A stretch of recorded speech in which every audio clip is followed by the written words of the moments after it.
ജനാധിപത്യ സമ്പ്രദായങ്ങൾ എല്ലാവർക്കും തുല്യമായ പ്രാധാന്യം. കാരണം ഇത് അവരവർക്ക് വേണ്ടി ജനാധിപത്യം എന്ന് പറയുന്നത് തന്നെ of the people by the people എന്നുള്ള പിന്നെ എന്നുള്ള രീതിയല്ലേ ഡെമോക്രസി. അപ്പൊ അതുപോലെ തന്നെ നമുക്ക് നമ്മൾ ഈ പാവപ്പെട്ടവനെ പണമില്ലാത്തവനായാലും പണം ഉള്ളവനായാലും നമുക്ക് എല്ലാവർക്കും ഒരുപോലെ വേണ്ടപ്പെട്ട ഒരു ഒരു കൂട്ടായ്മയാണ് ഫെലോഷിപ്പാണ്.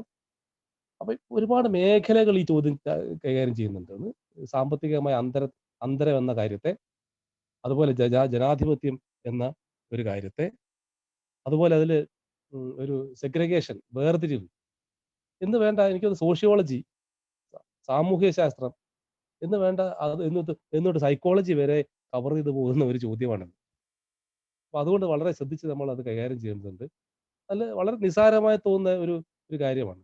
പക്ഷെ അത് ഒരുപാട് വിദൂര വ്യാപകമായ നമ്മളോട് കൈകാര്യം ചെയ്യുന്നതിൽ പിഴവ് വന്നാല് വിദൂര വ്യാപകമായ തകരാറുകൾ നമ്മുടെ കൂട്ടായ്മയ്ക്ക് ഉണ്ടാക്കും. ഇപ്പോ നമുക്കൊരു 10,000 രൂപയുടെ ആവശ്യമുണ്ട്. ആ 10,000 രൂപ നമുക്ക് വളരെ എളുപ്പം പണമുള്ള കുറച്ച് ആൾക്കാർ കൂടിയിട്ട് ഞാൻ 10,000 ഞാൻ ഒരു 1000 ഇട്ട്, ഷിബു ഒരു 1000 ഇട്ട്, ബാക്കി ഇവിടെ കൂടിയൊരു 4, 5 പേര് ഇട്ട് 5, 6 പേരിട്ട്, അല്ലെങ്കിൽ അതിൽ 1, 2 പേര് മടിച്ച്. എന്തിനാ? അവനെ നിർബന്ധിച്ച്. അങ്ങനെ ഒരു 10,000 രൂപ നമ്മൾ ഉണ്ടാക്കി. ബാക്കി ആ ഫെലോഷിപ്പ് അല്ലെങ്കിൽ ആ ഫെലോഷിപ്പിലുള്ള ആ ഗ്രൂപ്പിലുള്ള അങ്ങനെ തന്നെ വിചാരിക്കുക. ഗ്രൂപ്പാന്ന് വിചാരിക്കുക. ആ ഗ്രൂപ്പിലുള്ള ഒരുപാട് പേര് അതിനകത്ത് അൺറെപ്രസെന്റഡ് ആണ്. റെപ്രസെന്റ് അല്ല. നമ്മൾ എളുപ്പപ്പണി നോക്കി നമ്മൾ 10,000 രൂപ ഇട്ട്. അപ്പൊ പരിപാടി കഴിഞ്ഞു. പക്ഷെ ഇത് പലപ്പോഴും നടക്കാറുണ്ട്. ഇപ്പൊ ഞങ്ങളുടെ നാട്ടിലൊക്കെ ഒരു വാർഷികാഘോഷമൊക്കെ വന്നു കഴിഞ്ഞാൽ, ചില വലിയ വലിയ ആനിവേഴ്സറികൾ വന്നു കഴിഞ്ഞാൽ ഈ പരിപാടി നടത്തുന്നുണ്ട്. ലേലം വിളിമാതിരി നടത്താറുണ്ട്. നിങ്ങളെത്ര? ഞാൻ 2,000. ഏറ്റവും കൂടുതൽ അതിൽ തുടക്കക്കാരനെ ചുമതലപ്പെടുത്തും. ഇപ്പൊ ഏതിനെ ഞാൻ ഒരുപാട് കണ്ടതാ. ഒരു പണമുള്ള ഒരാളെ തുടക്കത്തിലേ പറയും, നിങ്ങൾ കേറിയിട്ടേ ഒരു ഒരു എമൗണ്ട് അങ്ങ് പറ തുടക്കത്തിലേ. അപ്പൊ അതിന്റെ പിന്നാലെ ആളങ്ങ് പോരും. അപ്പൊ ആ പരിപാടി ചാർട്ട് ചെയ്യണമെങ്കിൽ ആദ്യം ഓഫർ ചെയ്യുന്ന ആള് ഞാനൊരു 5,000. അപ്പൊ തൊട്ടടുത്ത ആള് ഒന്ന് കുറക്കണ്ടല്ലോ. അവനും എവിടുന്നെങ്കിലും കടം വാങ്ങിയെങ്കിലും ഒരു 4,000 പറയും. അങ്ങനെ ഒരു 5, 10 മിനിറ്റ് കൊണ്ട് കോൺട്രിബ്യൂഷൻ, ഓഫർ കോൺട്രിബ്യൂഷൻ തന്നെ 25,000, 30,000, 50,000 ഒക്കെ വരുന്ന കാഴ്ച ഞാൻ കണ്ടിട്ടുണ്ട്. അപ്പൊ എന്താണ് ഇതിനകത്ത് സംഭവിക്കുന്നതെന്ന് ചോദിച്ചാൽ പിന്നീട് മനസ്സിലായ കാര്യങ്ങളാണ്. അനുഭവത്തിൽ നിന്ന് മനസ്സിലായ കാര്യങ്ങളാണ്. ഒരു ഭൂരിപക്ഷം വരുന്ന ആളുകൾ ഇതിനകത്ത് പാർട്ടിസിപ്പേറ്റഡ് അല്ല.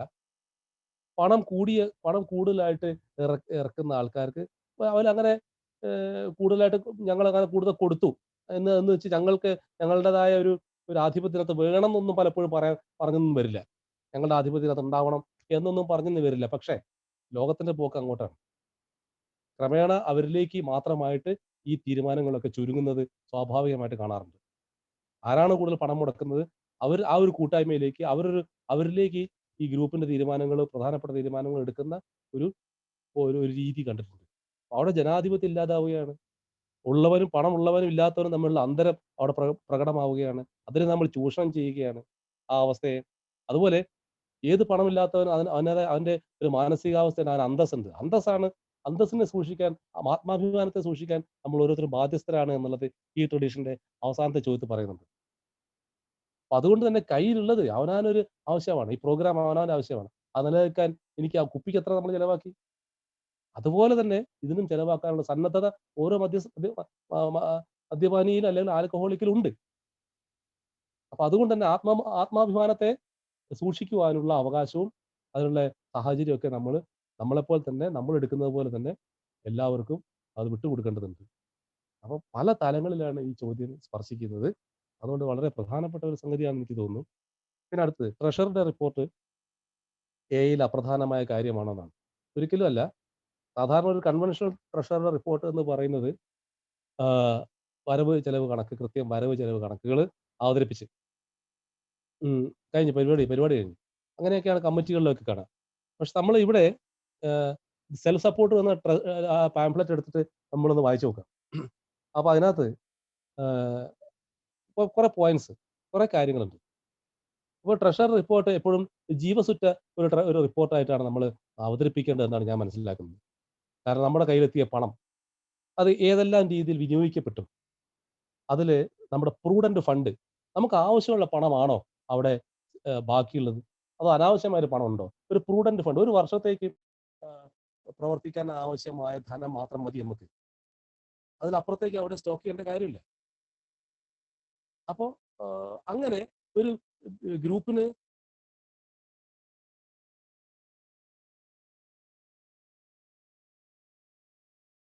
ഒരു അവബോധം ട്രഷറർക്ക് ഉണ്ടാവണം. ട്രഷർ റിപ്പോർട്ട് ഏതെല്ലാം സർവീസ് ഓഫീസുകൾക്ക് പണം സപ്പോർട്ട് ചെയ്യാൻ പറ്റി. ആ പ്രദേശത്ത് ഏരിയ കമ്മിറ്റി ഉണ്ടാവും, ആ പ്രദേശത്ത് ഡിസ്ട്രിക്ട് കമ്മിറ്റി ഉണ്ടാവും, ആ പ്രദേശത്ത് ഇന്റർ ഗ്രൂപ്പ് ഉണ്ടാവും, അതുപോലെ GSO ഉണ്ട്. ഇങ്ങനെ തുടങ്ങിയ വലിയ സർവീസ് ഏജൻസികൾ ഒരുപാടുണ്ട്. ഇതൊക്കെ നിലനിൽക്കണമെങ്കിൽ അവർക്ക് ഫിനാൻഷ്യൽ സപ്പോർട്ട് ആവശ്യമാണ്. അപ്പൊ അവിടെ കൃത്യമായ തലത്തിൽ പണം ചെന്ന് ചേരുന്നുണ്ടോ എന്ന് പരിശോധിക്കേണ്ടത് ട്രഷർ റിപ്പോർട്ടിലാണ്. ഒരു ട്രഷറുടെ റിപ്പോർട്ടിൽ GSOയ്ക്ക് ഇത്ര കൊടുക്കാൻ പറ്റി, ഇതിനോട് ചേർന്ന് പ്രവർത്തിക്കുന്ന ഏരിയ കമ്മിറ്റിക്ക് ഇത്രയും നൽകാൻ പറ്റി, അവരുടെ ആവശ്യങ്ങൾക്ക് നൽകാൻ പറ്റി. ഇനി എന്ത് നൽകാൻ പറ്റിയിട്ടില്ലെങ്കിൽ എന്തുകൊണ്ട് നൽകാൻ പറ്റിയില്ല, അതുകൂടി ട്രഷറിയുടെ റിപ്പോർട്ടിൽ ഉണ്ടാകുന്നത് നല്ലതാണ്. അപ്പോൾ എന്തുകൊണ്ട് നൽകാൻ പറ്റിയില്ല എന്നുള്ളത്, കാരണം പല റിപ്പോർട്ടുകളിലും പല ട്രഷറർമാരും അവർ ഒരു കണക്കുണ്ടാക്കും, അതിനെപ്പറ്റി ഇത്തരം കാര്യങ്ങളെ പറ്റി ചിന്തിക്കാറില്ല. നമ്മുടെ പണം അത് അവിടെ ഒരു സർവീസ് സ്ട്രക്ചർ ഉണ്ടെങ്കിൽ ആ സ്ട്രക്ചറിലേക്ക് കൃത്യമായിട്ട് പോകേണ്ടതുണ്ട്. പലപ്പോഴും ഇന്റർ ഗ്രൂപ്പിലേക്ക് ഒഴുകി ചെല്ലും. മറ്റ് ഏരിയ കമ്മിറ്റികളുടെ അല്ലെങ്കിൽ ഡിസ്ട്രിക്ട് കമ്മിറ്റികൾക്ക് ആവശ്യമായ ഒരു സപ്പോർട്ട് പലപ്പോഴും പോകാറില്ല. ഇത്തരത്തിൽ ഒരു തലത്തിലേക്ക് മാത്രമാണോ പണം ചെല്ലുന്നത് എന്ന് ട്രഷറർ വിലയിരുത്തേണ്ടതുണ്ട്.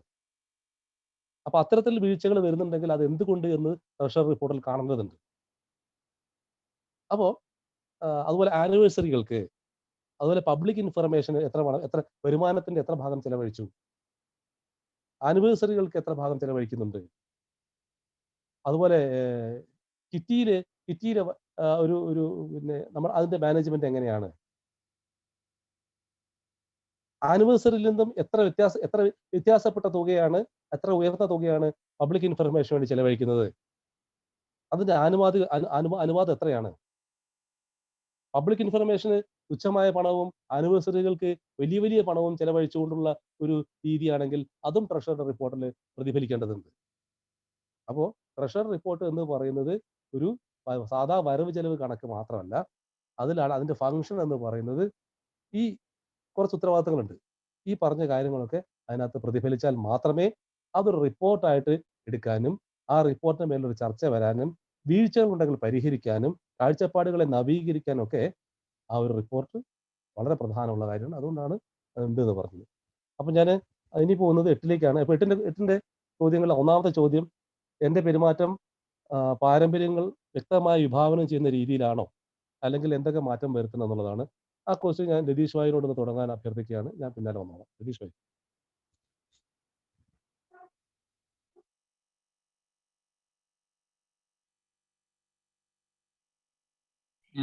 എട്ടാമത്തെ പാരമ്പര്യത്തിന്റെ പരിശോധനാ സഹായിയല്ലേ എട്ടാമത്തെ? അതെ അതെ അതെ.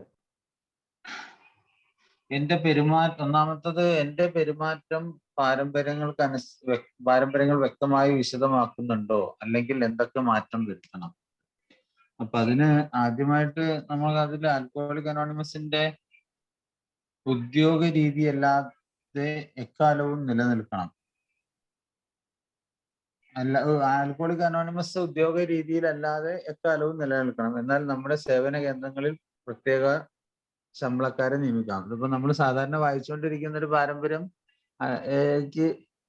ഒരു സംഘടിതമായ അല്ലെങ്കിൽ അല്ലേ, അങ്ങനെയല്ലേ ഒരു ശരിക്കും അത് 9ാമത്തെ എങ്കിലും സേവന കേന്ദ്രങ്ങളിൽ പ്രത്യേക ശമ്പളക്കാരെ നിയമിക്കാം.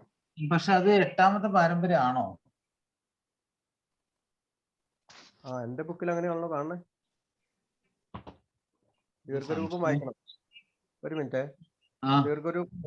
ദീർഘരൂപം വായിക്കാം ഞാൻ. അതിന്റെ ഏഴ് പ്രവർത്തനങ്ങൾക്ക് പ്രതിഫലം സ്വീകരിക്കരുത്, എങ്കിലും സേവാ കേന്ദ്രങ്ങളിൽ ഓക്കെ അത് മനസ്സിലായി. അത് മറ്റേ സംഘടിതമായ രീതി, അത് 9ാമത്തേത്. അതുകൊണ്ടാണ് ഞാൻ അങ്ങനെ ഹെഡിങ് വന്നേക്കുന്നത് ദീർഘരൂപത്തിൽ നിന്നാണ്. അതായത് ഉദ്യോഗസ്ഥരില്ലാതെ തന്നെ എക്കാലവും നിലനിൽക്കണം. ഉദ്യോഗം എന്നതിന് ഞങ്ങൾ കൊടുക്കുന്ന നിർവചനം ഫീസിനോ വാടകയ്ക്കോ വേണ്ടി മദ്യപരെ ഉപദേശിക്കുക എന്നതാണ്. എന്നാൽ മദ്യപരല്ലാത്തവർ നടത്തിക്കുന്ന ജോലിയിൽ നമുക്ക് വേണമെങ്കിൽ മദ്യപരെ നിയമിക്കാം. അങ്ങനെയുള്ള പ്രത്യേക സേവനങ്ങൾക്ക് യോഗ്യമായ പ്രതിഫലം നൽകണം. എന്നാൽ നമ്മുടെ സാധാരണ 12ാം പടി പ്രവർത്തനങ്ങൾ ഒരിക്കലും കൂലി ചോദിക്കാവുന്നതല്ല. അപ്പോ സുഹൃത്തുക്കളെ എല്ലാവർക്കും നമസ്കാരം. മദ്യാസക്തനാണ്. ദൈവാനുഗ്രഹം കൊണ്ട് ഏടെ കൂട്ടായ്മ ഇന്ന ദിവസം മദ്യപിച്ചില്ല എന്റെ വല്ലത്തി. അപ്പോ അത് ഷിബു ഇപ്പൊ വായിച്ചപ്പോ തന്നെ ആ ദീർഘരൂപത്തിൽ തന്നെ അതിന്റെ ആശയം പൂർണ്ണമായിട്ട് നമ്മൾ ഉൾക്കൊണ്ടു എന്നുള്ളതാണ് എനിക്ക് ആദ്യമേ പറയാനുള്ളത്. പിന്നെ നമുക്ക് എല്ലാവർക്കും അറിയാവുന്ന ഒരു കാര്യമാണ് നമ്മൾ പ്രവർത്തനങ്ങൾക്ക് പ്രതിഫലം സ്വീകരിക്കരുത് എന്നുള്ളത്. പ്രവർത്തനങ്ങൾക്ക് എന്ന് പറയുന്നത് സ്പെസിഫിക് ആയിട്ട് നമ്മളൊന്ന് എടുത്തു പറയേണ്ടതുണ്ട്. പ്രവർത്തനം നിങ്ങൾ ഉദ്ദേശിക്കുന്നത് അവിടെ ഈ 12-ാം പടി പ്രവർത്തനം, ഈ മെസ്സേജ് കൈമാറുക, മറ്റാളുകൾക്ക് ഈ സന്ദേശം കൈമാറുക, അങ്ങനെയൊക്കെയുള്ള ആ ഒരു കാര്യത്തിലാണ് പൂർണ്ണമായിട്ടും അത് ഉദ്ദേശിക്കുന്നത് പ്രവർത്തനങ്ങൾ എന്ന് പറയുമ്പോൾ. അപ്പം അതിന് നമ്മൾ ഒരിക്കലും എന്താവരുത്, പ്രതിഫലം നമ്മൾ സ്വീകരിക്കരുത്. അതിന്റെ കാരണം എന്താന്ന് നമുക്ക് നന്നായിട്ട് അറിയാം. നമ്മളെല്ലാവരും തന്നെ ഇതൊരു എന്താ പറയാ, ഒരു ദാനമായി കിട്ടിയത് ദാനമായി നൽകുക എന്ന ഒരു തത്വത്തിൽ ഊന്നിയിട്ടാണ് നമ്മളുടെ ഈ പ്രവർത്തനങ്ങൾ മൊത്തമായിട്ട് നിലനിൽക്കുന്നത്. അപ്പൊ അതുകൊണ്ട് തന്നെ നമുക്ക് സൗജന്യമായി ലഭിച്ചത് സൗജന്യമായിട്ട് തന്നെ കൊടുക്കണം. പക്ഷേ അവിടെ മറ്റു പല കാര്യങ്ങൾ അതിലൂടെ കടന്നു വരും. ഉദാഹരണത്തിന് ആൽക്കഹോളിക് അനോണിമസിന്റെ ആരംഭഘട്ടത്തില് കുറച്ച് നാളുകൾ കഴിഞ്ഞപ്പോഴാണല്ലോ നമുക്ക് ഇങ്ങനെയുള്ള ഒരുപാട് അന്വേഷണങ്ങൾ വരികയും അതിന് മറുപടികളൊക്കെ അയക്കേണ്ട ഒരു ഘട്ടത്തിലേക്ക് എത്തുകയൊക്കെ ചെയ്തത്. അതിന് പ്രത്യേകമായിട്ട് എടുത്തു പറയുകയാണെങ്കിൽ ജാക്ക് അലക്സാണ്ടറുടെ ഒരു കടന്നുവരവും ലിബർട്ടി മാഗസിനിലെ ആർട്ടിക്കിളുകളും സാറ്റർഡേ ഈവനിങ്ങിലെ പോസ്റ്റുകളും ഇങ്ങനെയൊക്കെ തുടങ്ങി ഒട്ടനവധി ചരിത്ര സംഭവങ്ങൾ നമ്മളുടെ ഈ ഒരു കൂട്ടായ്മയിൽ ഉണ്ട് എന്ന് തന്നെ വേണമെങ്കിൽ പറയാം. അതിന്റെ ഭാഗമായിട്ടൊക്കെ ഒട്ടനവധി ബിഗ് ബുക്കിന്റെ ഒരു പ്രസിദ്ധീകരണം, നമ്മളുടെ റോക്ക്ഫെല്ലർ ഡിന്നർ, ഇങ്ങനെയൊക്കെ വന്നപ്പം ഒരുപാട് ആയിരക്കണക്കിന് ആളുകൾക്കുള്ള അന്വേഷണങ്ങൾക്ക് മറുപടി അയക്കേണ്ട ഒരു ചുമതല അല്ലെങ്കിൽ ഉത്തരവാദിത്വം നമ്മളിൽ വന്നു. അങ്ങനെയാണ് ഒരു ആൽക്കഹോളിക്സ് ഫൗണ്ടേഷൻ എന്ന് പറഞ്ഞൊരു കേന്ദ്ര ഓഫീസ് സ്ഥാപിതമായത്. പക്ഷെ അവിടെ ആ ആദ്യഘട്ടത്തില് ബിൽഡബ്ല്യൂയും അതുപോലെ റൂത്ത് വോക്ക്, അവരുടെ സെക്രട്ടറി എന്ന രീതിയിൽ ഒരു ലേഡി ആയിട്ടുള്ള ഒരു റൂത്ത് വോക്കും, അങ്ങനെ പരിമിതമായ 2-3 ആളുകളാണ് അന്നത്തെ ഈ കാര്യങ്ങളൊക്കെ നിർവഹിച്ചു വന്നത് എന്നുള്ളത് നമ്മൾ മനസ്സിലാക്കിയിട്ടുണ്ട്. അപ്പം ഇങ്ങനെയൊക്കെ വരുന്ന സമയത്താണ് നമുക്ക് എന്തായത്, ഒരുപാട് അന്വേഷണങ്ങൾക്കുള്ള മറുപടികളൊക്കെ കൊടുക്കാനുള്ള അവസരം വരികയും നമുക്ക് തന്നെ അത് നിർവഹിക്കാനുള്ള പരിമിതികളൊക്കെ വന്നപ്പോഴാണ് സേവന കേന്ദ്രങ്ങൾക്ക് നമുക്ക് ഉത്തരവാദികളായ അല്ലെങ്കിൽ ഈ പറഞ്ഞ മാതിരി എന്താ പറയുക, പ്രത്യേക ശമ്പളക്കാരെ നിയമിക്കാം എന്നുള്ള കാര്യങ്ങൾ വരികയും, എന്തിനു പറയണ ഇപ്പൊ ഈ റൂത്ത് വോക്കിനൊക്കെ ശമ്പളം തന്നെ ആദ്യ കുറെ മാസങ്ങളിലൊന്നും കൊടുത്തിരുന്നില്ല എന്നാണ് നമുക്കൊക്കെ ചരിത്രത്തിൽ വായിക്കാനിടയായത്. അപ്പം അങ്ങനെ നമ്മൾക്ക് ഈ ഒരു കാരണങ്ങൾ കൊണ്ട് നമ്മളുടെ ജോലി അല്ലെങ്കിൽ ഈ ഒരു ഉദ്ദേശം മുടങ്ങിപ്പോകരുത് എന്നുള്ള സതുദ്ദേശപരമായ ഒരു തീരുമാനത്തിൽ നിന്നാണ് നമുക്ക് അത്തരം ഒരു ആശയം പാരമ്പര്യങ്ങളായിട്ട് പരിണമിച്ചത് എന്ന് വേണമെങ്കിൽ നമുക്ക് ആമുഖമായിട്ട് കരുതാം. പക്ഷെ ഇവിടെ ഈ ഒരു വ്യത്യാസം എന്താണെന്നുള്ളത്, അതിന്റെ അടിത്തറ അല്ലെങ്കിൽ അടിസ്ഥാനം എന്താന്ന് വെച്ചാല്, നമ്മളിപ്പോ 12-ാം പടിക്ക് വേണ്ടി രാത്രി ചിലപ്പോൾ നമ്മൾ വണ്ടിയെടുത്ത് ചിലപ്പോൾ ദൂരം വഴിക്ക് പോവുകയോ ഒരാളെ കാണാൻ വേണ്ടി പോവുകയോ ഒക്കെ ചെയ്യുമായിരിക്കാം. പക്ഷെ ആ സമയത്ത് നമ്മളിപ്പോ 200 രൂപയുടെ പെട്രോൾ അടിച്ച് നമ്മൾ ചിലപ്പോൾ കുറെ കാശും ചെലവാക്കിയിട്ടാണ് പോണത്. അതുകൊണ്ട് സന്ദേശം കൊടുക്കുന്ന സമയത്ത് ഏതെങ്കിലും തരത്തില് അയാളിൽ നിന്ന് ഒരു പ്രതിഫലം നമ്മളെ എങ്ങനെയെങ്കിലും പറ്റാൻ ശ്രമിച്ചാൽ, ഉദാഹരണത്തിന് ഏതെങ്കിലും ഒരു 500 രൂപ കടം വാങ്ങാനോ, അതല്ലെങ്കിൽ അയാളുടെ അവിടെ അനാവശ്യമായിട്ട് 2 ദിവസം താമസിക്കാനോ, അയാളെ കൊണ്ട് വേറെ ഏതെങ്കിലും രീതിയിൽ അയാളുടെ വണ്ടി ഉപയോഗിച്ചിട്ട് അവിടെയൊക്കെ ഒന്ന് കറങ്ങാനോ, എവിടെയെങ്കിലും ഒരു ചെറിയൊരു കറ പുരളുന്ന രീതിയിലുള്ള ഒരു ഇടപെടലുകൾ നമ്മുടെ ഭാഗത്ത് ഉണ്ടായാൽ അത് തീർച്ചയായിട്ടും ഈ ഒരു പാരമ്പര്യത്തിന്റെ ലംഘനമായിട്ട് അത് കണക്കാക്കപ്പെടുകയും അയാളുടെ നമ്മൾ കൊടുത്ത ആ സതുദ്ദേശപരമായ ഒരു സന്ദേശം കൈമാറുന്നതിൽ ഒരു പവിത്രത നഷ്ടപ്പെടുന്നതായിട്ട് പലപ്പോഴായിട്ട് അനുഭവപ്പെട്ടിട്ടുണ്ട്. കാരണം അയാളുടെ മനസ്സിൽ അത് തോന്നും, ഓ ഇയാള് എന്തോ ഒരു ഉദ്ദേശം കണക്കാക്കിയിട്ടാണ്. ഇപ്പൊ പലപ്പോഴും നമ്മൾ കേട്ടിട്ടുണ്ട്, ഓ ഇവരെന്തോ പ്രാർത്ഥനാ സംഘങ്ങളാണ്, മതം മാറ്റുന്ന സംഘങ്ങളാണ്, അതല്ലെങ്കിൽ വേറെന്തോ ദൈവത്തിന്റെ പരിപാടിയാണ്, അല്ലെങ്കിൽ ഇവർ മണീച്ചേന്മാര്, ഇവർ ആളെ ചേർത്തിയാൽ ഇവർക്ക് എന്തോ നേട്ടം കിട്ടുന്ന പരിപാടിയാണെന്നൊക്കെ ഒന്നുമില്ലാതെ തന്നെ പറഞ്ഞു പരത്തുന്ന ഒരു വിഭാഗം ആളുകളാണ് ഒരുപക്ഷെ ഈ ആൽക്കഹോളിക്, ഇതൊന്നും അറിയാത്തൊരു ആൽക്കഹോളിക്.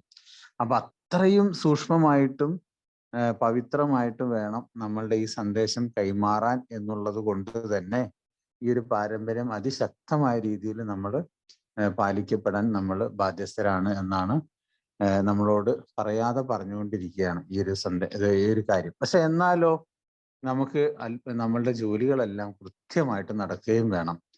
ഇപ്പൊ നമ്മൾ വളർന്ന് വന്ന് നമ്മൾ ഒരുപാട് അതിന്റെ ഇന്ത്യയിലാണെങ്കിൽ തന്നെ ഇപ്പൊ GSO ഒക്കെ പ്രവർത്തിക്കുന്നു.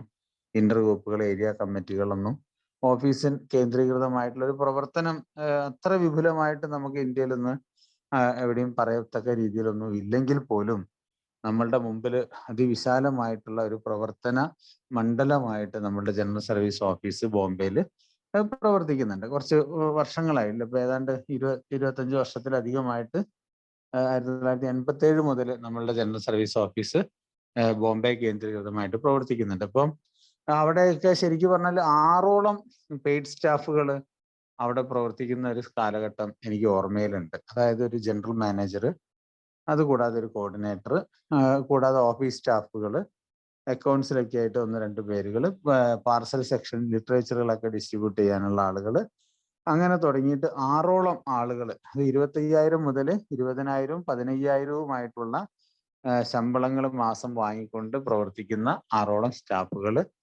നമ്മളുടെ ജനറൽ സർവീസ് ഓഫീസിൽ ഉണ്ട്. ഇന്നും എനിക്ക് തോന്നുന്ന ഒരു 4 പേര് എപ്പോഴും അവിടെ പ്രവർത്തിക്കുന്നത് എനിക്കറിയാം. അപ്പൊ അതിൽ ഈ 6 പേരുള്ള സമയത്ത് 4 പേര്, 1, 2, 3 പേര്, 3-4 പേര് ആൽക്കഹോളിക്കും 2 ആളുകൾ നോൺ ആൽക്കഹോളിക് ആയിട്ടുള്ള ഒരു കാലഘട്ടം എനിക്ക് നന്നായിട്ട് ഓർമ്മയിലുണ്ട്.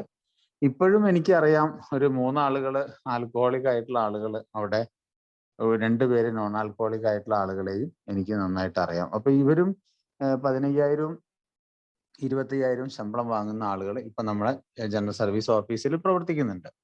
അപ്പൊ ഇത് വേണം എന്നുള്ളത് നിർബന്ധമാണ്. കാരണം നമ്മുടെ പ്രവർത്തനങ്ങൾ നടക്കണം. ഇപ്പൊ നമ്മൾ കോഴിക്കോട് നിന്നോ അല്ലെങ്കിൽ എവിടെന്നെങ്കിലും ആളുകൾ കുറച്ച് ലിറ്ററേച്ചർ വേണമെന്ന് പറഞ്ഞാൽ അത് കൃത്യസമയത്ത് പാക്ക് ചെയ്ത് നമ്മളുടെ കൈകളിൽ എത്തിക്കണമെങ്കിൽ അവിടെ ജോലിക്കാർ വേണം. ഇപ്പൊ പണ്ട് ഇതിന് ഉദാഹരണമായിട്ട് നമ്മളെ ലിറ്ററേച്ചറിൽ പറയുന്ന ഒരു കാര്യം, നമ്മൾ ക്ലബ് ഹൗസുകളൊക്കെ നടത്തിയിരുന്നു. ആ സമയങ്ങളിലെല്ലാം ഒരു ധാരണയുണ്ടായി. കാരണം അവിടെ ചായ ഉണ്ടാക്കണം, അവിടെ മറ്റുള്ള കാര്യങ്ങൾ വൃത്തിയാക്കണം.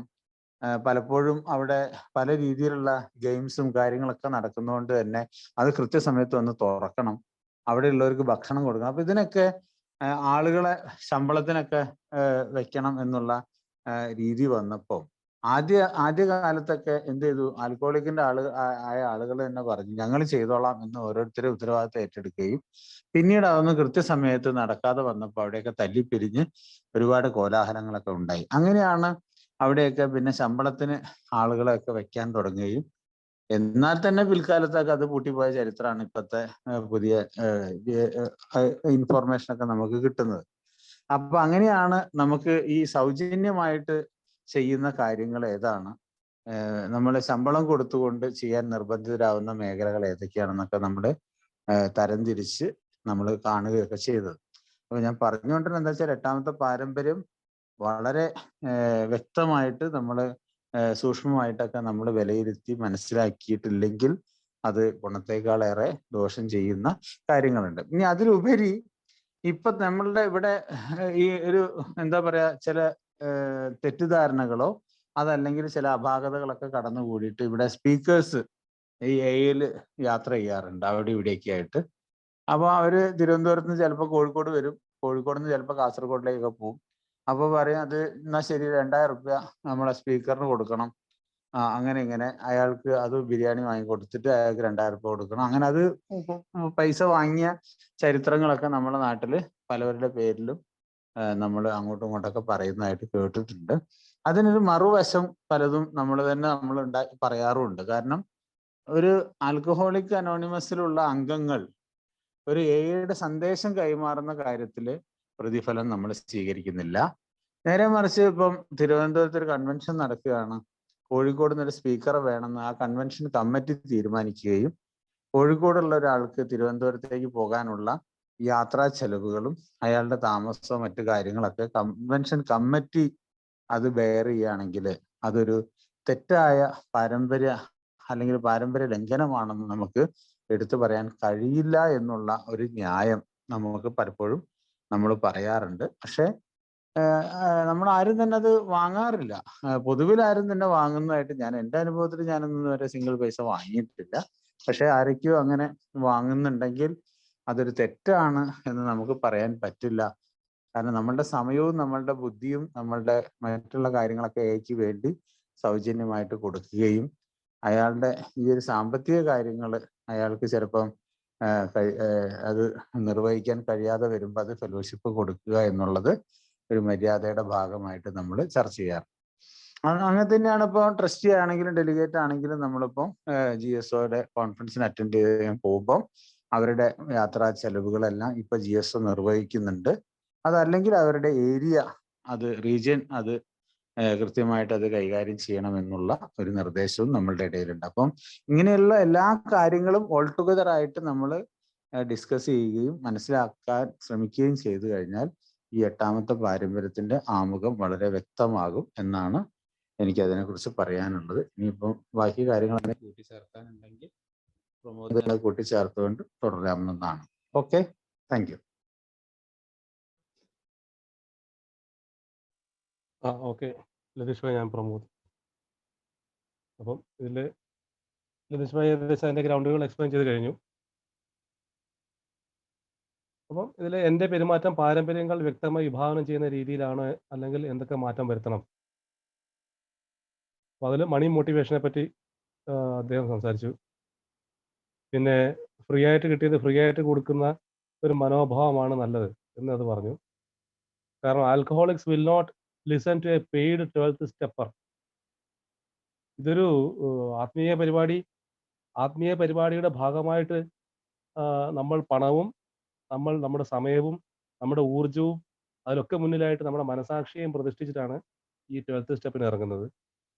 അതുകൊണ്ടാണ് മറ്റൊരു മദ്യാസക്തനെ കീഴ്പ്പെടുത്താൻ അവൻ്റെ മനസ്സിനെ സ്വാധീനിക്കാൻ പറ്റുന്നത്. പ്രൊഫഷണലായിട്ട് ഒരുപക്ഷെ സമീപിച്ചാൽ ഇത്രമാത്രം ഒരു മനസ്സിനെ സ്വാധീനിക്കാനോ അവനെ മീറ്റിങ്ങിലേക്ക് ആകർഷിക്കാനോ ഒന്നും പറ്റുന്നില്ല. നമ്മൾ പലരും ഇവിടെ ഉണ്ടാവില്ലായിരുന്നു. ആരുടെയൊക്കെയോ ആത്മാർത്ഥത നിറഞ്ഞിട്ടുള്ള ഇടപെടൽ കൊണ്ടാണ് നമ്മളൊക്കെ ഇവിടെ എത്തിയത്. അപ്പോൾ എൻ്റെ പെരുമാറ്റം ഈ പറഞ്ഞ എൻ്റെ ഈ ചോദ്യത്തിൽ എൻ്റെ ഈ ചോദ്യം നമ്മൾ ഓരോരുത്തരോടുമാണ്. എൻ്റെ പെരുമാറ്റം പാരമ്പര്യങ്ങൾ വിഭാവനം ചെയ്യുന്ന രീതിയിലാണോ, അല്ലെങ്കിൽ എന്തൊക്കെ മാറ്റം വരുത്തണം? ഇത്രയും നമ്മൾ 7 പാരമ്പര്യങ്ങൾ ചർച്ച ചെയ്ത് കഴിഞ്ഞു. അതിൽ പണത്തിലേക്ക് വന്നപ്പോഴാണ് ഈ ചോദ്യം വന്നത്. പണത്തിന്റെ കാര്യം സെൽഫ് സപ്പോർട്ട് വന്നപ്പോഴാണ് ഈ ചോദ്യം പ്രധാനമായിട്ട് രംഗത്തേക്ക് വന്നത്. അപ്പൊ അവിടെ എന്താണ് എൻ്റെ മോട്ടിവേഷൻ? പണം ചെലവഴിക്കാൻ ഞാൻ സന്നദ്ധനാകുന്നുണ്ടോ? അതൊരു പ്രധാനപ്പെട്ട ചോദ്യമാണ്. എയുടെ കിറ്റിയിലേക്ക് പാസ് ചെയ്യുന്ന ബോക്സിൽ കിറ്റിയിലേക്ക് എൻ്റെ കൈ പോകുമ്പോൾ അത് വിറച്ചുകൊണ്ടാണോ പോകുന്നത്, അല്ല മനസ്സില്ലാതെയാണോ പോകുന്നത്? ഒരു 12th സ്റ്റെപ്പ് വർക്കിന്റെ ഭാഗമായി എന്തെങ്കിലുമൊക്കെ പരസ്യങ്ങളോ ക്യാമ്പയിനുകളോ ഒക്കെ നടത്തണമെങ്കിൽ അത് ഞാൻ ഒഴിവാക്കി വിടുകയാണ്. അവിടെയൊക്കെ ഞാൻ എന്താണ് ചെയ്യുന്നത്? അപ്പോ പണം കൂടി വരുമ്പോൾ അവിടെ എൻ്റെ spirituality, where money and spirituality mixes ആണല്ലോ കിറ്റി. ഇത്തരം പണം കൂടി കടന്നു വരുമ്പോൾ എൻ്റെ മനോഭാവം ഈ ട്രഡീഷനുമായി ചേർന്ന് പോകുന്നുണ്ടോ? പണത്തിന്റെ കാര്യം വരുമ്പോൾ ഞാൻ വേറൊരാളായി മാറുന്നുണ്ടോ?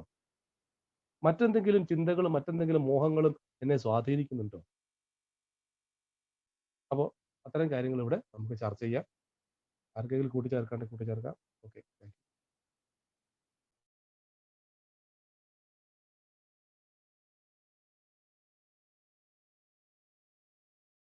Thank you Latheesh bhai and Pramod.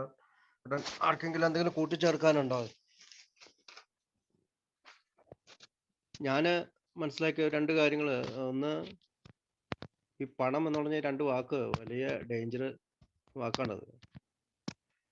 നമ്മുടെ സമൂഹത്തിലെ ഏത് പരിപാടിക്കും, ഇപ്പൊ ക്ലബ് ആയിക്കോട്ടെ മറ്റെന്തെങ്കിലും പരിപാടികൾക്കൊക്കെ ഈ സാധനം വലിയ പ്രശ്നം ഉണ്ടാക്കും. മിക്ക സ്ഥലങ്ങളിലും കോലാഹലം ഉണ്ടാകുന്നത് പണത്തിന്റെ കണക്കുകൾ ചോദിച്ചുകൊണ്ടാണ്. അപ്പോൾ നമ്മുടെ ഗ്രൂപ്പുകളിൽ നമ്മളത് കാണുന്നില്ല. കാരണം അതിൻ്റെ അച്ചടക്കത്തോടു കൂടി നമ്മൾ പല കാര്യങ്ങളും ചെയ്യുന്നത് കൊണ്ട് തന്നെയാണ്.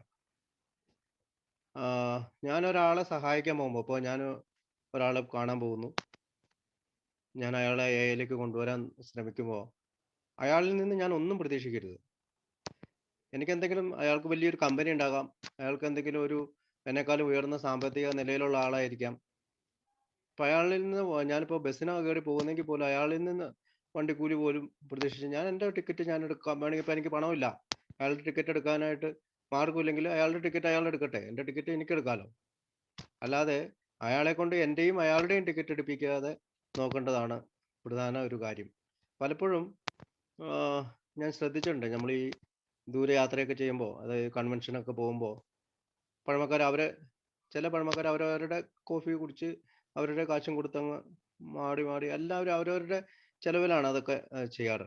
ഗ്രൂപ്പുകളിൽ നിന്ന് പോകുമ്പോൾ നമ്മളത് എല്ലാം ഷെയർ ഇട്ട് ഒരു പൈസ മേടിക്കുന്നതുകൊണ്ട് എല്ലാം നമ്മൾ എഴുതി വെച്ചിട്ടാണ് അങ്ങനെയൊക്കെ ചെയ്യാറുണ്ട്. പിന്നെ പ്രതിഫലം സ്വീകരിക്കുന്ന തൊഴിലുകൾ എന്നൊക്കെ പറയുന്നത് എനിക്ക് തോന്നുന്നത് ഇപ്പൊ നമ്മുടെ ഗ്രേപ്പ് വൈൻ ഉണ്ട്, നമ്മുടെ അവിടുത്തെ 12 സ്റ്റെപ്പ് മാഗസിൻസ് ഉണ്ട്.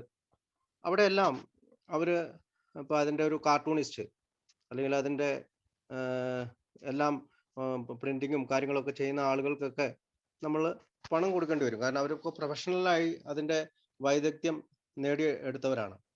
പക്ഷേ നമ്മൾ ഓർക്കുന്നുണ്ട്, നമ്മൾ ഈ എട്ടാം പാരമ്പര്യം വായിക്കുമ്പോൾ ഈ ബിൽ ഡബ്ല്യുവിനെ തെറാപ്പിസ്റ്റായിട്ട്, ആൽക്കഹോളിക് തെറാപ്പിസ്റ്റായിട്ട് നിയമിക്കാമെന്നൊക്കെ 1 മണിക്കൂർ ഇത്ര $, ശമ്പളം തരാമെന്നൊക്കെ പറയുമ്പോൾ ഗ്രൂപ്പിന്റെ മനസാക്ഷിയിൽ അത് എതിർക്കപ്പെടുന്നതും ബില്ലത് തിരിച്ചറിയുന്നതൊക്കെ നമ്മൾ വായനയിൽ ഓർക്കുന്നുണ്ട്. അതുകൊണ്ട് തന്നെ ഈ പണം എന്നുള്ള 2 അക്ഷരത്തെ വളരെ സൂക്ഷിച്ചാണ് നമ്മൾ കൈകാര്യം ചെയ്യുക. പ്രധാനമായിട്ടുള്ള ഒരു കാര്യം എന്ന് പറഞ്ഞാൽ നമ്മൾ സാമൂഹ്യ പ്രവർത്തകരല്ല. നമ്മളെ സംബന്ധിച്ചിടത്തോളം നമ്മൾ സാമൂഹ്യ സേവനത്തിന് അടങ്ങിയവരുമല്ല. നമ്മളുടെ ആകെ ലക്ഷ്യം എൻ്റെ സുബോധം നിലനിർത്തുക, എൻ്റെ ഒരു ദിവസത്തേക്കുള്ള എൻ്റെ സുബോധത്തിന് വേണ്ടി സഹായിക്കുക എന്നുള്ളതാണ്. ഇനി കൂടുതൽ ആരെങ്കിലും സംസാരിക്കുന്നുണ്ടെങ്കിൽ സംസാരിക്കാം. ഷിബു, പറഞ്ഞോ. അതിലൊരു ചെറിയൊരു കാര്യം കൂട്ടിച്ചേർക്കാനുണ്ട്. നമ്മളെ ഈ ഒരു പാരമ്പര്യം വരുന്ന സമയത്ത് നമ്മൾ മുറുകെ പിടിക്കേണ്ട മറ്റൊരു കാര്യം കൂടി ഇതിനോടൊപ്പം ഉണ്ട്. എന്താ വെച്ചാൽ നമ്മളുടെ പ്രവർത്തനങ്ങൾ എപ്പോഴും ആകർഷിക്കുന്ന തരത്തിലായിരിക്കണം, ഒരിക്കലും അടിച്ചേൽപ്പിക്കുന്ന തരത്തിലാവരുത്. അതായത് ഇപ്പൊ നമ്മളിപ്പോ നേരത്തെ പറഞ്ഞ ബസ്സിൽ കയറി നമ്മളിപ്പോ ഒരു ന്യൂ കമറേയും കൂട്ടി ഒരു മീറ്റിങ്ങിന് പോവാണ്. അപ്പൊ ആ സമയത്ത് നമ്മൾ ബസ്സിൽ കയറിയിട്ട് അയാൾ സ്വന്തം കാലിൽ നിൽക്കുന്ന പരിപാടിയാണെന്ന് പറഞ്ഞ് അയാളെ കൊണ്ട് അയാളുടെ ടിക്കറ്റ് എടുപ്പിച്ച് ഞാൻ എൻ്റെ ടിക്കറ്റും എടുത്തിട്ട് ആദ്യം തന്നെ അയാളെ മാതൃകാപരമായിട്ട് പരിചയപ്പെടുത്തുന്ന രീതി അതാണ് എന്ന് പറഞ്ഞ് പാരമ്പര്യങ്ങളെ മുറുകെ പിടിക്കുന്നത് ആകർഷിക്കുന്ന ഒരു പരിപാടിയല്ല. കാരണം ആദ്യം വ്യക്തിയിൽ നിന്നാണ് അയാൾ മനസ്സിലാക്കാൻ ശ്രമിക്കുക. ഒന്ന്.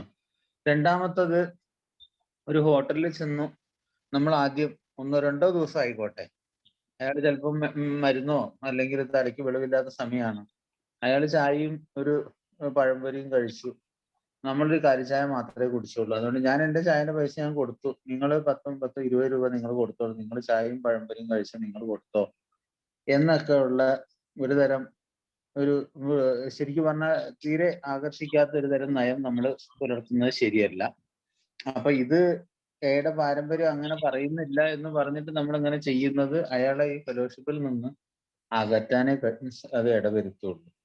പക്ഷെ അയാള് വന്നു, നമ്മുടെ നവാഗതനെ നമ്മൾ സ്വാഗതം ചെയ്യേണ്ടത് പാരമ്പര്യങ്ങൾ കൊണ്ടാണ് എന്ന് പറയുന്നത് പോലെ അയാളെ 12ാം പടി എടുക്കുമ്പം നമ്മൾ ഇത്തരം കാര്യങ്ങൾ കൂടി അയാളുടെ തലച്ചോറ് ശരിയാണെങ്കിൽ നമ്മൾ ആദ്യമേ പറഞ്ഞു കൊടുക്കുന്നത് വളരെ നല്ലൊരു കാര്യമാണ്. അപ്പൊ അത് നമ്മൾ ശ്രദ്ധിക്കണം എന്നാണ് അതിനോട് പറയണം. അപ്പൊ അതൊരു വിവേകം നമ്മൾ അവിടെ പുലർത്തേണ്ടത് അത്യാവശ്യമാണെന്ന് പറയാൻ ശ്രമിച്ചു, കൂട്ടിച്ചേർക്കുന്നു മാത്രമേ. ഓക്കെ.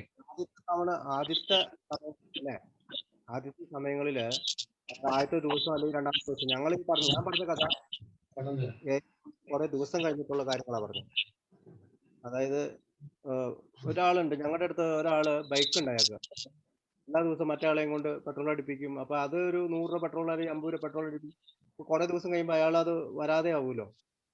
അങ്ങനത്തെ ചില അനുഭവങ്ങൾ വെച്ചുകൊണ്ടാണ് ഞാനത് സംസാരിച്ചത്. പിന്നെ ഈ കൺവെൻഷനൊക്കെ പോകുമ്പോഴത്തേക്കും അയാളൊക്കെ കുറെ ദിവസമൊക്കെ സോബറായിട്ട് മാറിയ ആളായിരിക്കും. അപ്പൊ പുതിയ ആളുകളിൽ നമ്മൾ പൈസ മേടിക്കാറില്ല. പുതിയ ഇപ്പൊ റീസെന്റ് ആയിട്ട് വന്നവരെ, ഇപ്പൊ ഞാൻ എൻ്റെ ഒരു അനുഭവത്തിൽ എവരിഡേ ഗ്രൂപ്പിൽ ഞങ്ങൾ കോഴിക്കോട് കൺവെൻഷന് പോയപ്പോ പുതിയ ആളുകളിൽ നിന്ന് നമ്മൾ പൈസ മേടിക്കാതെ ബാക്കിയുള്ളവരെല്ലാം തിരിച്ച് അങ്ങനെയൊക്കെയാണ് നമ്മൾ കൺവെൻഷനൊക്കെ പോയിക്കൊണ്ടിരുന്നത്. അപ്പോൾ ഈ പറഞ്ഞാല് ജഗദീഷ് ഭായ് നല്ലൊരു പോയിന്റ് ആണ് പറഞ്ഞത്. ആദ്യത്തെ ദിവസങ്ങളിൽ അല്ലെങ്കിൽ കുറച്ചധികം അയാൾ സോബർ ആകുന്നത് വരെയെങ്കിലും അയാളെ നമുക്ക് പറ്റുമെങ്കിൽ, ഇപ്പൊ ആൾക്കും പണമില്ലാത്ത ആളുകൾ ഇപ്പോൾ എയിൽ വന്ന് കുറച്ച് ദിവസം കഴിയുമ്പോഴത്തേക്ക് എല്ലാവരുടെയും കയ്യിൽ പോക്കറ്റിൽ വരും. കാരണം അവൻ കൂട്ടി നിർത്തിയോടുകൂടി അവൻ്റെ കയ്യിൽ കുറച്ച് പൈസയെങ്കിലും കാണും. പിന്നീട് നമ്മൾ ദുരുപയോഗം ചെയ്യരുത് എന്നുള്ള അർത്ഥത്തിലാണ് നരേഷ് ഭായി പറഞ്ഞതെന്ന് എനിക്ക് തോന്നുന്നു. ഏതായാലും ആർക്കെങ്കിലും ഏതെങ്കിലും അനുഭവങ്ങളോ കൂട്ടിച്ചേർക്കണമെങ്കിൽ പറയാം. അല്ല, അതിലൊരു കാര്യം കൂടി കൂട്ടിച്ചേർക്കണം ഷിബുവും. നമ്മളിപ്പോ ഒരു കൺവെൻഷനിൽ 1000 രൂപ രജിസ്ട്രേഷൻ ഉണ്ട്. അവിടെ ന്യൂ കമറേയും കൂട്ടി വരുന്നു. അയാൾക്ക് ഇത് അറിയില്ല, 1000 രൂപ കൊടുക്കാനുള്ള ബാധ്യത ഒന്നും അയാൾക്ക് അറിയില്ല. കൂടെ വരുന്ന ഒരാള് പറയണത് ന്യൂ കമർ ഉണ്ട്, കൺവെൻഷനിൽ നമ്മൾ രജിസ്ട്രേഷൻ ഒഴിവാക്കി കൊടുക്കണം എന്ന് പറയുന്ന ഒരു വ്യാപകമായൊരു നയം നമ്മളുടെ ഇടയിൽ പലപ്പോഴും കാണലുണ്ട്. അത്തരം പരിപാടികളും നമുക്ക് അനുവദനീയമല്ല. കാരണം ഒരു കാര്യവും സൗജന്യമില്ല എന്നുള്ളത് നമുക്കറിയാം. പക്ഷെ ഈ നവാഗതന്റെ ഈ കൂട്ടി വരുമ്പോൾ ഒന്നില്ല ആ ഹോം ഗ്രൂപ്പ് അത് ബെയർ ചെയ്യുക, അതല്ലെങ്കിൽ കൂട്ടി കൊണ്ടുവരുന്ന ഒരു മെമ്പർക്ക് അത് കൊടുക്കാനുള്ള ഒരു താല്പര്യമോ അല്ലെങ്കിൽ അതിനുള്ള ഒരു മനസ്സ് ഉണ്ടാവണം. എന്നിട്ട് അയാൾ തന്നെ അടുത്തൊരു സമയത്ത് ഇതുപോലെ കൺവെൻഷൻ വരുമ്പം മറ്റൊരു നവാഗതന് അത് തിരിച്ചു നൽകുന്ന അല്ലെങ്കിൽ അയാളുടെ കടം വീട്ടുന്ന ഒരു പരിപാടി സ്വാഭാവികമായിട്ട് നമ്മൾ ഏത് അനുവർത്തിക്കുന്നത് കണ്ടിട്ടുണ്ട്. പക്ഷെ പലപ്പോഴും ഈ ഒരു പാരമ്പര്യങ്ങളൊക്കെ ഇങ്ങനെ തെറ്റായ രീതിയിൽ നമ്മൾ പ്രവർത്തിക്കുന്നതും നമ്മളുടെ ഇടയിൽ ചിലപ്പോഴൊക്കെ കാണാറുണ്ട്. അപ്പൊ അതാണ് പറയാൻ കൂട്ടിച്ചേർക്കാൻ ശ്രമിച്ചത്. അത് നല്ലൊരു കാര്യമാണ്. അത് ഞങ്ങൾ അവിടെ എൻ്റെ അനുഭവത്തിൽ ചില ഈ പുതിയ ആളുകളുടെ രജിസ്ട്രേഷൻ ഫീസും അവരുടെ വണ്ടിക്കൂലിയും ഗ്രൂപ്പ് വഹിക്കും. അങ്ങനത്തെ ഒരു രീതി ഉണ്ട്. അത് തുടർന്ന് പോയിട്ടുണ്ട്. കുറേ കൺവെൻഷനുകളിൽ പോയപ്പോഴും സെമിനാറുകൾക്കൊക്കെ പോകുമ്പോൾ ഞങ്ങൾ അത് ചെയ്യാറുണ്ട്. അത് തൊടുപുഴ എവരിഡേ ഗ്രൂപ്പിൽ, എൻ്റെ ഹോം ഗ്രൂപ്പായിരുന്ന ഗ്രൂപ്പിൽ അത് ആളുകൾ ചെയ്യുന്നുണ്ട്. അതിനുള്ള മനസ്സും സാന്നിധ്യവും പണവും ചെലവഴിക്കാൻ പറ്റിയ ആളുകൾ ഉണ്ടായതുകൊണ്ടാണ് അങ്ങനെ ചെയ്യാൻ പറ്റിയത്. നല്ലൊരു സജഷനാണ് നിരീഷ് ഭായി പറഞ്ഞത്. Thank you. അല്ല ചില ഗ്രൂപ്പിൽ, ഹോം ഗ്രൂപ്പിൽ ആള് പറയും ഞാൻ 5 ആളുടെ കാശ് ഞാൻ എടുത്തോളാം എന്നൊക്കെ പറയുന്ന അവസരം ഞങ്ങളെ നാട്ടിലുണ്ടായിരുന്നു. അപ്പോഴാണ് അതൊക്കെ നമ്മൾ ഒഴിവാക്കിയിട്ട് ഹോം ഗ്രൂപ്പ് കിറ്റ് വിടാറാണ് പതിവ്. അയാൾക്ക് 10 ആളത് വേണമെങ്കിലും കിറ്റിലിടാം, വേറൊരാൾക്ക് ചിലപ്പോൾ 100 രൂപ ഇടാം. അവിടെ പിന്നെ ഒരു വ്യക്തി 10 ആളെ കൊടുത്തു എന്നുള്ള പ്രശ്നമൊന്നും വരാൻ സാധ്യതയില്ല. അങ്ങനെയൊക്കെയാണ് അതിന്റെ ഒരു കാര്യങ്ങൾ. ഇത് ഈ പാരമ്പര്യവുമായി ബന്ധപ്പെട്ട് പറയാട്ടോ ഞാൻ. ഓക്കെ, ഞാന് ഒന്ന് പറയാം. കേൾക്കുന്നുണ്ടോ? കേൾക്കുന്നുണ്ട്. കലീലൊക്കെ പറഞ്ഞോ. ഇല്ല, റേഞ്ചില്ല. കേൾക്കുന്നുണ്ട്, പറഞ്ഞോ. കേൾക്കുന്നുണ്ട്. മുറിഞ്ഞു മുറിഞ്ഞു മുറിഞ്ഞു മുറിഞ്ഞു പോകുന്നുണ്ട്. നിങ്ങളൊക്കെ പറയുമ്പോഴും കേൾക്കുമ്പോ ഇങ്ങനെ. അപ്പൊ എനിക്ക് പറയാനുള്ളത്, ഇപ്പോ ഇത് പ്രതിഫലം വാങ്ങരുത്, പിന്നെ അത് നമ്മളെ ക്വസ്റ്റ്യൻ തന്നെ എൻ്റെ പെരുമാറ്റ പാരമ്പര്യങ്ങൾ വ്യക്തമായിട്ട് വിശദമാക്കുന്നുണ്ടോ, അല്ലെങ്കിൽ എന്തൊക്കെ മാറ്റം വരുത്തണം. ഇവിടെ ഇപ്പോൾ നോക്കിയെടുത്തോളമുള്ള ചില പ്രശ്നങ്ങൾ കണ്ടത് ഓൺലൈനാണ്